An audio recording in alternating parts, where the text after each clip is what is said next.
नमस्कार. संपूर्ण महाराष्ट्रासह आपल्या जिल्ह्यातील व तालुक्यातील ताज्या घडामोडी मोबाईलवर पाहण्यासाठी तेज महाराष्ट्र वार्ताला जर तुम्ही युट्यूबवर पाहत असाल तर फॉलो आणि शेअर नक्की करा. जर फेसबुकवर पाहत असाल तर नक्की फॉलो करा. सोलापूर लोकसभा मतदारसंघाच्या महाविकास आघाडीच्या उमेदवार प्रणिती शिंदे यांना लिंगायत समाजाने जाहीर पाठिंबा दिला आहे.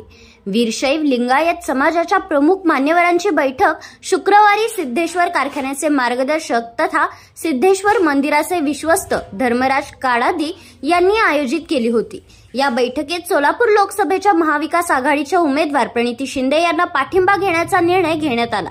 यावेळी सिद्धेश्वर सहकारी साखर कारखान्याचे चेअरमन काडादी यांनी चिमणी प्रकरणाचा उल्लेख करत आपली भूमिका स्पष्ट केली. या बैठकीत बोलताना धर्मराज काडादी म्हणाले, आमदार प्रणिती शिंदे यांनी चिमणी पाडल्यानंतर तात्काळ साखर कारखाना स्थळावर येऊन पाहणी केली. तसेच सर्व कामगारांना यावेळी त्यांनी धीर दिला होता. प्रणितींच्या अंगात काम करण्याची धमक आहे.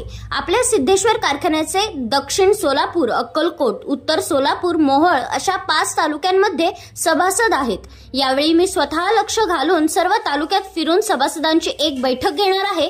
या बैठकीत मी सभासदांना ज्यांनी मला त्रास दिला, कारखान्याची चिमणी पाडून हजारो शेतकऱ्यांचे संसार उद्ध्वस्त केले, अशा भाजपला 4 मुंड्या चित करा आणि प्रणिती शिंदे यांच्या पाठीशी राहा जाहीर आवाहन करणार आहे.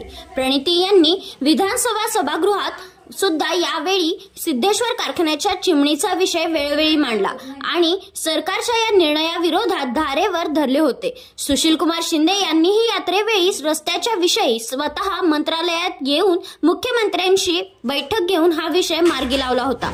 याची आठवण काडादी यांनी यावेळी उपस्थितांना करून दिली होती.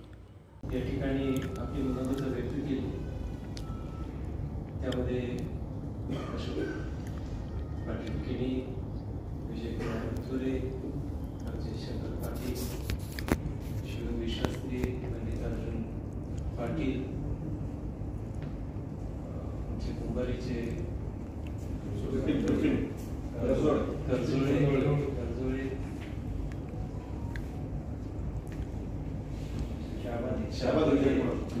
असे सर्वच समाजातील प्रमुख प्रतिनिधित्व करणारे मंडळी यांनी ज्या पद्धतीनं त्या ठिकाणी आपले मनोगत व्यक्त केले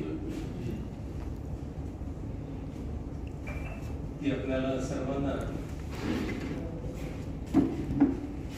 आपण त्याशी सहमत असावे असं मी मानतो. ज्या लोकसभा सोलापूरच्या निवडणुकीच्या निमित्तानं आपण ही बैठक बोलवलेली आहे, या बैठकीच्या निमित्तानं मी सर्वप्रथम